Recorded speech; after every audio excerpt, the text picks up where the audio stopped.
We are joined by BJP State President in Madhya Pradesh, Mr. VD Sharma. Sharma ji, Congress की तरफ से जय वीरू की जो जोड़ी कांग्रेस है कह रही है कि बड़ी धुआंधार चल रही है मध्य प्रदेश में। आपको क्या लग रहा है कि जय वीरू की जोड़ी क्या है? जय वीरू वैसे तो दोनों घोषित चोर थे और मध्य प्रदेश के अंदर ऐसी चल रही है कि दोनों की सिर्फ टउल है।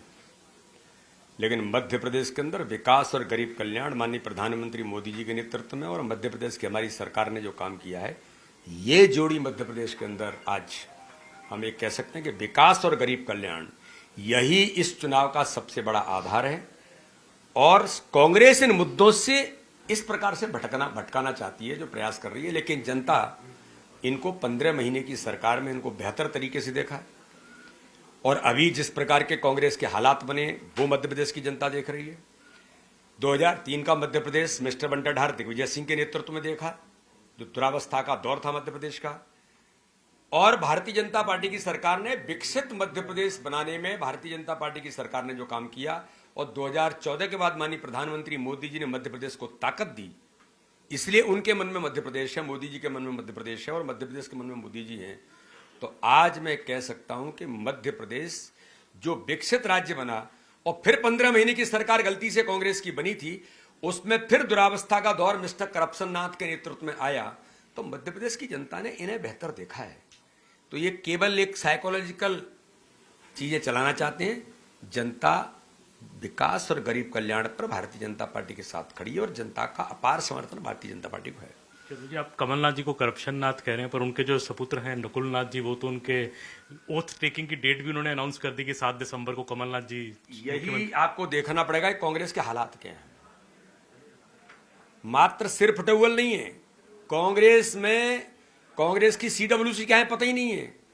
छिंदवाड़ा पर मीडिया ने पूछा कि छिंदवाड़ा के टिकट डिक्लेयर नहीं हुए, तो कमलनाथ जी कहते हैं कि नकुलनाथ डिक्लेयर करेंगे, और वही टिकट डिक्लेयर हुए जो नकुलनाथ ने कहे। कांग्रेस का नेतृत्व कहां है? मध्य प्रदेश के अंदर हालात इनके ये हैं कि उधर दिग्विजय सिंह अपने बेटे के लिए काम कर रहे हैं, कमलनाथ अपने बेटे के लिए काम कर रहे हैं।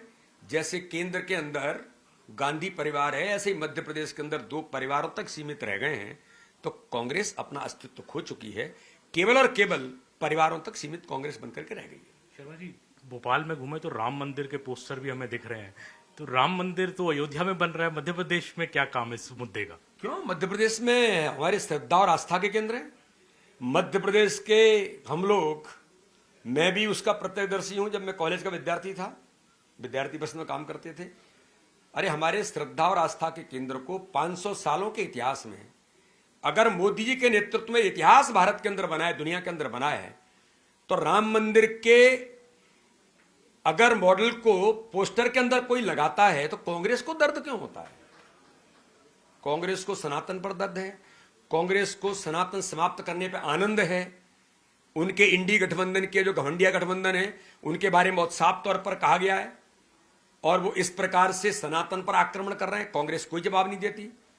राहुल गांधी, प्रियंका गांधी, सोनिया गांधी, कोई नहीं बोलता है, मौन हो जाते हैं। तो ये इन्हें सनातन पर आक्रमण करने में आनंद है, हिंदुत्व पर आक्रमण करने में दिग्विजय सिंह को आनंद आता है।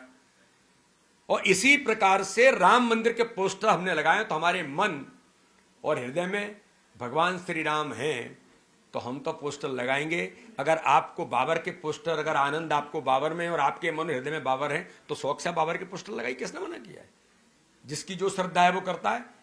भारत के 140 करोड़ लोगों के मन में भगवान श्री राम, जो प्रधानमंत्री नरेंद्र मोदी जी 22 जनवरी को जिनकी स्थापना राम मंदिर में करेंगे, भगवान राम विराजमान होंगे, तो ये तो सबके लिए गौरव की बात है।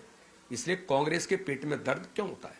खारगोन में एक इंसिडेंट हुआ है जहां पे एक कांग्रेस कैंडिडेट ने फिलिस्तीन वॉर के बारे में एक श्रद्धांजलि भी दी गई फिलिस्तीन के बारे में। आपको लगता है इन मुद्दों से कि ये इलेक्शन थोड़ा पोलराइज हो रहा है इस तरह से कांग्रेस? नहीं, इलेक्शन के मुद्दे इसलिए हैं कि कांग्रेस से हम पूछना चाहते हैं, कांग्रेस का हाथ आतंकवादियों के साथ, और ये साफ होता है। CWC ने प्रस्ताव पारित करके कहा था कि फिलिस्तीनियों का समर्थन करने की बात, हमास के आतंकवादियों का समर्थन कांग्रेस कर रही थी। आज ये साबित होता है कि कांग्रेस के प्रत्याशी रवि जोशी और उनके परिवार के लोग हमास के आतंकवादियों को जो मारे गए, उन्हें श्रद्धांजलि दे रहे हैं।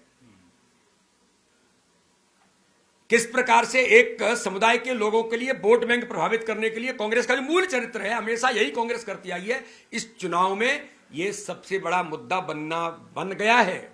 लोगों को लगने लगा है कि आप आतंकवादियों का समर्थन कर रहे हैं। और मध्य प्रदेश के अंदर भी कांग्रेस के हाल है कि कमलनाथ और दिग्विजय सिंह के बारे में भी जब लोग गहराई से सोचते हैं तो उन्हें पता लगता है क्या है। ये आतंकवाद का आज से नहीं, हमेशा समर्थन करते आए। सर्जिकल स्ट्राइक के प्रूफ मांग रहे थे दिग्विजय सिंह।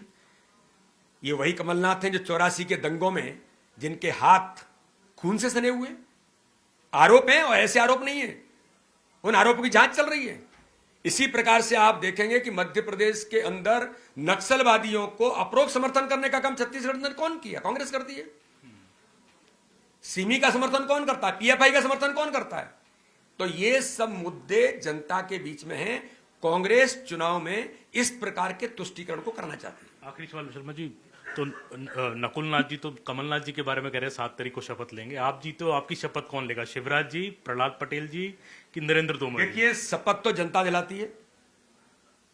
भारतीय जनता पार्टी की सरकार ने जो काम किया है 20 वर्षों के अंदर, और प्रधानमंत्री मोदी जी ने जो मध्य प्रदेश को ताकत दी है, उसके आधार पर आगामी आने वाले 17 तारीख को 3 को जब परिणाम आएंगे, तब भारतीय जनता पार्टी को जनता का आशीर्वाद प्रचंड बहुमत के साथ मिलेगा। कौन मुख्यमंत्री बनेगा? भारतीय जनता पार्टी में सब कार्यकर्ता हैं, हम कैडर बेस्ड ऑर्गेनाइजेशन है। हमारे प्रधानमंत्री, हमारे माननीय अमित शाह जी, माननीय नड्डा जी, हमारा केंद्रीय नेतृत्व जो तय करता है, जो जिसको काम देते हैं वो उस काम में लग जाते हैं।